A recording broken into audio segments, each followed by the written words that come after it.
প্যারে হাজরিন, এই পবিত্র রজব মাসের মধ্যে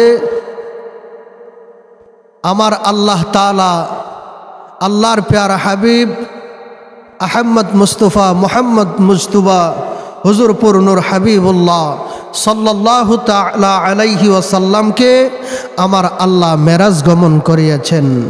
আমরা আওয়াজ দিয়ে বলি সুবহানাল্লাহ।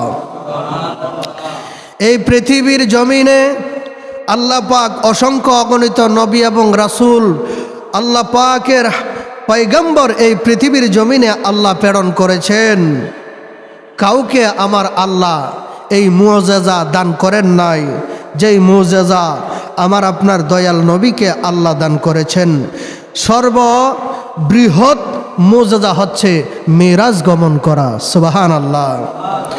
আমার আল্লাহ তাআলা পবিত্র কালামে পাকে ঘোষণা দেন, বিসমিল্লাহির রহমানির রহিম, সুবহানাল্লাযী আসরা বিআবদিহি লাইলাম মিনাল মাসজিদিল হারাম ইলাল মাসজিদিল আকসাল্লাযী বারাকনা হাওলাহু লিনুরিয়াহু মিন আয়াতিনা ইন্নাহু হুয়াস সামিউম বাসীর। আমার আল্লাহ পবিত্র কোরআনে পাকে ঘোষণা দিলেন, পরম পবিত্র সত্তার কসম, যিনি ফুতু পবিত্র এবং আল্লাহ পবিত্রতাকে ভালোবাসেন, যিনি স্বীয় বিশেষ বান্দাকে রাত্রের কিছু অংশে ভ্রমণ করিয়েছেন মসজিদুল হারাম থেকে মসজিদুল আকসা পর্যন্ত, যার চারিত্রিক আমি পর্যাপ্ত বরকত দান করেছি এবং তাকে আমার কুদরতের নিদর্শনগুলি ঘুরে ঘুরে দেখার জন্য আমি আল্লাহ এই সুযোগ দান করেছি। সুবহানাল্লাহ। এবং এমন শ্রবণ শক্তি দান করেছি, নিশ্চয় তিনি পরম করুণাময়, আমার আল্লাহ পরম করুণাময় এবং শ্রবণশীল। আমরা যা কিছু বলি, যা কিছু করি, আমার আল্লাহ দেখে এবং শুনেন। সুবহানাল্লাহ। মেরাজ শব্দটির অর্থ হল উর্দুলোকে গমন করা। মিরাজ সর্বশেষ নবী হজরত মোহাম্মদ মুস্তফা সাল্লাল্লাহু আলাইহি সাল্লামকে আল্লাহ পাক দান করেছেন। অন্যান্য কোনো নবীদেরকে আল্লাহ সেই মেরাজ দান করেন নাই। নবীগণের মুআজিজার মধ্যে সর্ববৃহৎ মুআজিজা হচ্ছে মেরাজ শরীফ। সুবহানাল্লাহ। এই মেরাজ আমার আল্লাহ পাক ভালোবেসে মহব্বত করে আমার নবীকে আল্লাহ দিয়েছেন এবং উম্মতি মুহাম্মদের জন্য নিদর্শন হিসাবে আমার আল্লাহ যেন এই পৃথিবীর জমিনে উম্মতি মুহাম্মদীকে দামি এবং আমার আল্লাহর কাছে সবচাইতে পেয়ারা উম্মত হিসাবে গ্রহণ করতে পারে, সেই সুযোগ আল্লাহ মেরাজের মাধ্যমে করেছেন। সুবহানাল্লাহ। মেরাজ হয়েছে সশরীরে। আরবের কাফেররা ঘোষণা দিত, আমার নবীজি মেরাজ সশরীরে করেন নাই, স্বপ্ন যুগে করেছেন, এইরকমভাবে তারা আখ্যা দিত। এবং এই পৃথিবীর জমিনে ইসলাম গ্রহণকারীও কিছু সংখ্যক দল এবং লোক আছে, তারা মেরাজ শরীফকে বিশ্বাস করত না। নাউজুবিল্লাহ বলি। আমার আল্লাহ পাক আমার নবীকে সশরীরে জাগ্রত অবস্থায় মেরাজ গমন করিয়েছেন। সুবহানাল্লাহ। মেরাজ এমন একটি আশ্চর্যজনক মুআজিজা, যেই মুআজিজার অলৌকিকতা আল্লাহ কোনো নবীকে দান করেন নাই। আল্লাহর পেয়ারা হাবিব হুজুরপুর নূর হাবিবুল্লাহ সাল্লাল্লাহু তাআলা আলাইহি ওয়াসাল্লামকে এই নিয়ামত এবং এই মুআজিজা দানের বরকতে আল্লাহর পেয়ারা হাবিব আল্লাহর বাড়িতে যাওয়ার সুযোগে আল্লাহর আরশ আজিম ধন্য হয়ে গেছেন। সুবহানাল্লাহ।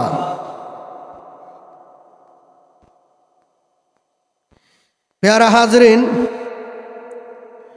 মেরাজ এমন একটা মুজেজা, যেই মুজেজার মাধ্যমে আল্লাহ পাক উম্মতি মুহাম্মদের জন্য 5 ওয়াক্ত নামাজ এবং 1 মাস ফুতু পবিত্র রমজান মাসের রোজা আল্লাহ দান করেছেন। সুবহানাল্লাহ। আমার আল্লাহ পাক এই রজব মাসের 27 তারিখ দিবাগত রাত্রের শেষ অংশে আমার নবীকে আল্লাহর বাড়িতে মেরাজ গমন করিয়েছেন। শুধু তাই নয়, হযরতে জিব্রাইল আলাইহিস সালাতু ওয়াস সালামকে আমার আল্লাহ পাক হুকুম করলেন, হে জিব্রাইল, তুমি এই মুহূর্তে আমার বন্ধুকে আমার বাড়িতে নিয়ে আসো। সুবহানাল্লাহ। হযরতে জিব্রাইল আলাইহিস সালাতু ওয়াস সালাম আল্লাহর হুকুম পেয়ে আমার নবীর দরবারে চলে আসলেন। সুবহানাল্লাহ।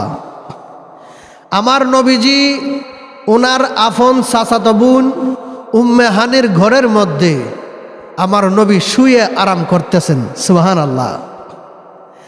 এমত অবস্থায় সাইয়েদনা জিব্রাইল আলাইহিস সালাতু ওয়াস সালাম নবীজির দরবারে তাশরিফ আনলেন। আসিয়া দেখে আমার দয়াল কামলিওয়ালা নবী আরামের বিছানায় আরাম করতেছেন। আমার নবীজির নুরানি চাদর মুবারক মাথা মুবারক এবং পা মুবারকের মধ্যে দিয়ে সমস্তটা শরীর ঢেকে আমার নবীজি আরাম করতেছেন। সুবহানাল্লাহ। জিব্রাইল আলাইহিস সালাম এসে দেখে নবীজি আরাম করেন। আমার নবীকে জিব্রাইল জাগ্রত করলো না। আল্লাহর দরবারে ফিরে চলে গেলেন, গিয়ে বলতেছেন, বারলাখি খুদা, আমি গিয়ে দেখি আপনার বন্ধু আরাম করতেছেন, আমার সাহস নাই, আমি জিব্রাইলের এইরকম সাহস নাই, আপনার বন্ধু আরাম করতেছেন, আমি আপনার বন্ধুর আরামের মধ্যে ব্যাঘাত ঘটানো আমার সেই সাহস নাই। আল্লাহু আকবার কন্যা। জিব্রাইল আলাইহিস সালাম হইল সমস্ত ফেরেশতার সর্দার। এই সর্দার ফেরেশতা আয়েশা বলতেছে, আমার নবীজি আরাম করতেছেন, আল্লাহ আপনার দুস্তের আরামের মধ্যে ব্যাঘাত ঘটানোর ক্ষমতা আমার নাই, এখন কি করব? আমার আল্লাহ বলেন, জিব্রাইল তুমি যাও, সময় সংকীর্ণ, রাত্র শেষ হয়ে যাচ্ছে, তুমি যেইভাবেই হোক আমার দুস্থকে আমার বাড়িতে নিয়ে আসো। সুবহানাল্লাহ বলে পুনরায় সাইয়েদনা জিব্রাইল আলাইহিস সালাম চলে আসলো। আসিয়া দেখে তখনও আমার দয়াল নবীজি আরাম করেন। নুরানি চাদর মুবারক মাথা মুবারকে এবং পা মুবারকের মধ্যে রেখে আমার নবীজি আরাম করতেছেন। জিব্রাইল আলাইহিস সালাম নবীজির পা মুবারকের দিকে দাঁড়াইলেন। দাঁড়ায়া আলতু করে আমার নবীজির পা মুবারক থেকে এই চাদর মুবারকখানা একটু আলোক করলেন। সুবহানাল্লাহ বলে আলোক করিয়া জিব্রাইল আলাইহিস সালামের নূরের ফেরেশতা নুরানি জিহ্বাখানা আমার দয়াল নবীজির পা মুবারকের তালকার মধ্যে লাগিয়ে দিলেন। আল্লাহু আকবার কোন। জিব্রাইল আলাইহিস সালামের নুরানি জিহ্বাখানা আমার দয়াল নবীজির পা মুবারকের তালকা মুবারকে লাগাই দিলেন। এখন লাগানোর পরে আমার নবীজি অনুভব করতেছে কে যেন আমাকে টাচ করতেছে, আমার সংস্পর্শে আসছে। এমত অবস্থায় নবীজি জাগ্রত হয়ে দেখে জিব্রাইল আলাইহিস সালাম ওনার জিহ্বাখানা আমার নবীজির পা মুবারকের তালখার মধ্যে লাগিয়েছেন। সুবহানাল্লাহ। আমার নবী জিজ্ঞাসা করলো, হে ভাই জিব্রাইল, তুমি তো কত হাজার বার আমার কাছে আসছো, এই রকম ঘটনা তো কখনো ঘটাও নাই, আজকে কি হয়ে গেল তোমার? তোমার জিহ্বাখানা আমার পায়ের মধ্যে লাগিয়ে আসো। সুবহানাল্লাহ। জিব্রাইল আলাইহিস সালাম বলেন, নবী গো, এই মুহূর্তে আল্লাহ পাক আপনাকে সালাম দিয়েছেন এবং আল্লাহর বাড়িতে আপনাকে যাওয়ার দাওয়াত দিয়েছেন, আপনি দাওয়াতখানা কবুল করুন। সুবহানাল্লাহ। জিব্রাইল, বুঝতে পারলাম আল্লাহর বাড়িতে আমাকে যাওয়ার জন্য দাওয়াত দিয়েছে, আমি দাওয়াত কবুল করব, তবে আগে জানতে চাই আল্লাহর বাড়িতে যাওয়ার পারমিশন শুধু আমার একার নাকি আমার উম্মতও যাইতে পারবে? সুবহানাল্লাহ বলি না। আল্লাহর একজন পয়গম্বর সাইয়েদনা মুসা আলাইহিস সালাতু ওয়াস সালাম, তিনি দৈনিক আল্লাহর সাথে কথা বলতেন। সুবহানাল্লাহ। আল্লাহর সাথে দৈনিক কথা বলতেন। তুর পাহাড়ে গিয়ে সর্বপ্রথম সাইয়েদনা মুসা আলাইহিস সালাতু ওয়াস সালামের কথা ছিল, সর্বপ্রথমই এই কথা বলতো, রব্বি আরনি, আল্লাহ তোমার কথা কত সুন্দর, না জানি তুমি দেখতে কত সুন্দর। সুবহানাল্লাহ। কথা বলার প্রারম্ভেই বলতো রব্বি আরনি, আল্লাহ আমি মুসা তোমাকে দেখতাম, তোমার কথা কত সুন্দর, না জানি তুমি কত সুন্দর। আমার আল্লাহ এর জবাবে বলে দিলেন লান তারানি, হে মুসা তুমি আমাকে দেখা সম্ভব না। আমার নবী বললেন জিব্রাইল আল্লাহকে গিয়ে জিজ্ঞেস করো আমি একাই কি আল্লাহর বাড়িতে যাইতে পারবো নাকি আমার উম্মতও যাইতে পারবে।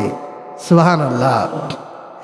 আল্লাহ উত্তরে বললেন হে জিব্রাইল আমার দুস্থকে গিয়ে বলো, জিব্রাইল আমার দুস্থকে জানিয়ে দাও মুসা আমার পয়গম্বর ছিল, আমার নবী ছিল, মুসার আবদার ছিল আমাকে দেখার, কিন্তু মুসার আবদারে আমি আল্লাহ দেখা দিয়েছি সত্য, কিন্তু মুসা দেখতে পারে নাই। সুবহানাল্লাহ বলি।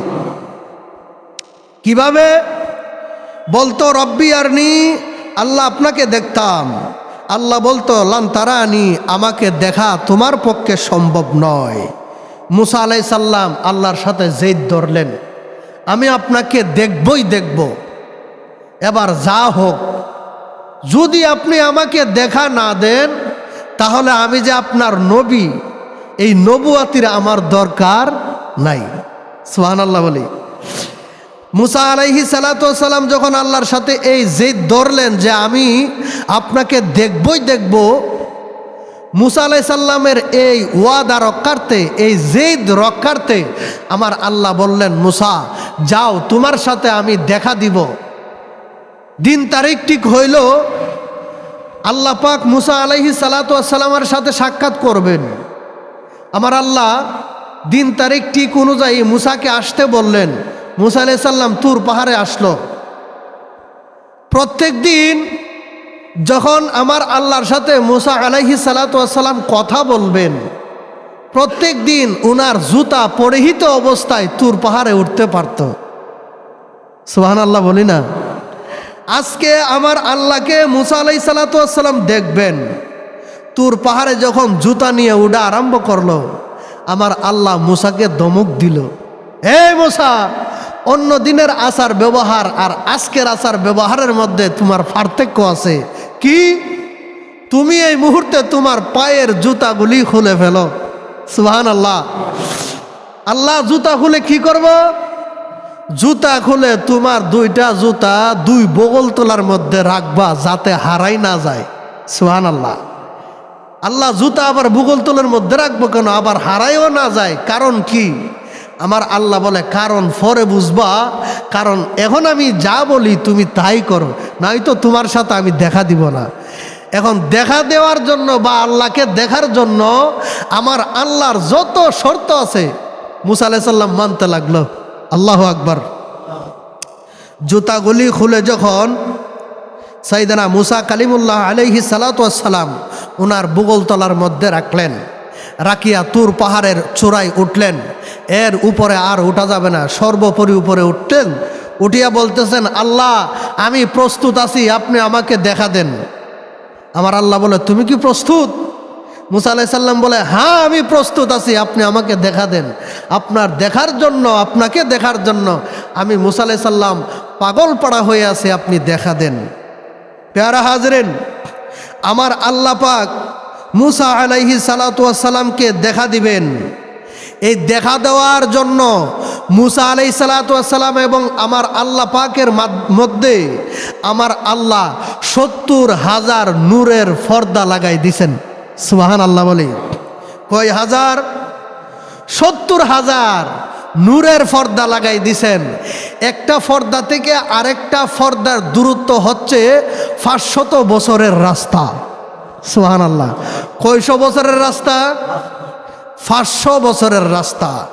একটা পর্দার পুরুত্ব বা মোটা কতটুক? 7 জমিন ভেদ করে আপনার 7টা জমিন একত্রিত করার পরে যতটুক পুরুত্ব হবে, একটা পর্দার পুরুত্ব, এই একটা নূরের পর্দার পুরুত্ব ততটুক। সুবহানাল্লাহ। তাহলে এতটুক মোটা পর্দা এবং একটা পর্দা থেকে আরেকটা পর্দার দূরত্ব হচ্ছে 500 বছরের রাস্তা। এই রকম ভাবে আমার আল্লাহ 70,000 নূরের পর্দা মুসা এবং আমার আল্লাহর মধ্যে ফিট করলেন। সুবহানাল্লাহ বলে। আমার আল্লাহ বলতেছেন, মুসা রেডি? আমি কইলাম সব কিছু রেডি করলাম, এবার তোমাকে দেখা দিবা, তুমি রেডি তো? মুসা আলাইহিস সালাম বললেন, আল্লাহ আমি প্রস্তুত, আপনি আমাকে দেখা দেন। আমার আল্লাহ পাক সুইসের আগা পরিমাণ, একটা সুই আর কতটুক মোটা হবে, এই সুইচের আগাটা আবার কতটুক হবে? একটা সরিষাকে 70টা ভাগ করার পরে একটা ভাগকে বলা হয় জাররা। কি বলা হয়? জাররা। আমার আল্লাহ পাক এই জাররা পরিমাণ মুহাদ্দিসিন ইকরাম ঘোষণা দিলেন, সুইচের আগা পরিমাণ ছিদ্র দিয়া এই 70টা পর্দাকে আমার আল্লাহ ভেদ করে এতটুক পরিমাণ ছিদ্র দিয়া যখন মুসা আলাইহিস সালামকে আমার আল্লাহর জাতি নূরের তাজাল্লি প্রদান করলেন, সুবহানাল্লাহ। ফাসাখারা মুসা সায়েকা, তৎক্ষণিক মুসা আলাইহিস সালাম বেহুশ হয়ে গেল। বেহুশ হয়ে তুর পাহাড়ে পড়ে গেল। এ আমার আল্লাহর জাতি নূরের তাজাল্লি জাররা পরিমাণ ছিদ্র দিয়ে যে তুর পাহাড়ে পড়েছে, তুর পাহাড়টা সঙ্গে সঙ্গে জ্বলে পড়ে সারকার হয়ে সুরমাতে পরিণত হয়েছে। সুবহানাল্লাহ। এই সুরমা যদি আমি আপনি চোখের মধ্যে লাগাই তাহলে চোখের জ্যোতি কমবে না। সুবহানাল্লাহ। এই সুরমা চোখের মধ্যে লাগাইলে এই চোখ দিয়া নবী দেখা যাবে। সুবহানাল্লাহ বলি। এই সুরমা চোখের মধ্যে লাগাইলে এই চোখ দিয়ে আমার আল্লাহকে দেখার স্বাদ মিলবে। এই সুরমা চোখের মধ্যে লাগাইলে আমার আল্লাহ এই চোখকে কখনো জাহান্নামে নিক্ষেপ করবে না। সুবহানাল্লাহ বলি না। মুসা আলাইহিস সালাম যখন হুঁশ আসলো, আসার পরে দেখতেছে এদিক ওদিক ছায়া দেখে, কিরে আমার চতুর্দিকে খালি ধুমা উড়ে। আল্লাহু আকবার কন্যা। আমার চতুর্দিকে খালি ধুমা উড়ে, ব্যাপার কি? আর একটা ফুরা ফুরা গন্ধ লাগে। আল্লাহকে ডাক দিয়ে বলে, আল্লাহ আমি আপনাকে দেখার ক্ষমতা নাই সত্য, কিন্তু আপনি আমার ফাগলামি থামানোর জন্য এই পাহাড়টাকে জলসে দিয়েছেন। এখন আমি এই পাহাড় থেকে কিভাবে নামবো? আমি পাহাড়ের মধ্যে পা দিলে তো আমার পায়ের মধ্যে টসা ফুটে যায়। আল্লাহ আমি কিভাবে নামবো? আমার আল্লাহ বলে, মুসা বলছিলাম না তোমার জুতাটি কই? সুবহানাল্লাহ বলি। এই মুহূর্তে তুমি তোমার জুতা পরিহিত করে তুর পাহাড় থেকে নেমে যাও এবং ঘোষণা দিয়ে দাও, কিয়ামত পর্যন্ত এই পৃথিবীর জমিনে আপনার যত উম্মত হবে, আমার হাবিবের শেষ নবীর যত উম্মত হবে, এই পৃথিবীর যে কোনো মানুষ, যে কোনো ধর্মের, যে কোনো বর্ণের, যে কোনো শ্রেণীর মানুষই হোক না কেন, তারা যদি এই তুর পাহাড়ের মাটি তাদের চোখের মধ্যে লাগায়, আমি আল্লাহ এই চোখকে কবুল করে নেব। সুবহানাল্লাহ। আমার আল্লাহর সাথে দিদার করবেন। বলতেছেন হাবিব, মুসা আলাইহিস সালামের আরজি কবুলের জন্য, মুসা আলাইহিস সালামকে শান্ত করার জন্য কিঞ্চিত পরিমাণ তাজাল্লি আমি পৃথিবীর জমিনে দিয়েছি। তুর পাহাড়টা জ্বলে পুড়ে ছাই হয়ে গেছে। এখন আপনি যদি মুসা আলাইহিস সালামের মতন শুরু করেন তাহলে তো আপনার আবদার করতে গেলে, আপনার আবদার পূরণ করতে গেলে তাহলে আমার সমস্ত সৃষ্টি জগৎ পুরে সারখার হয়ে যাবে। সুবহানাল্লাহ। অতএব মুসা আলাইহিস সালামকে তার আবদার মিটানোর জন্য আমি এই পৃথিবীর জমিনে যে রহমত দিয়েছি, আপনার উম্মতের জন্য সেই রহমতকে আমি বুলন্দ করে দিলাম। কিয়ামত পর্যন্ত আপনার উম্মত সেই রহমত পেতে থাকবে। তবে আপনি একাই আসার পারমিশন আছে, অন্য কেউ আসতে পারবে না। সুবহানাল্লাহ।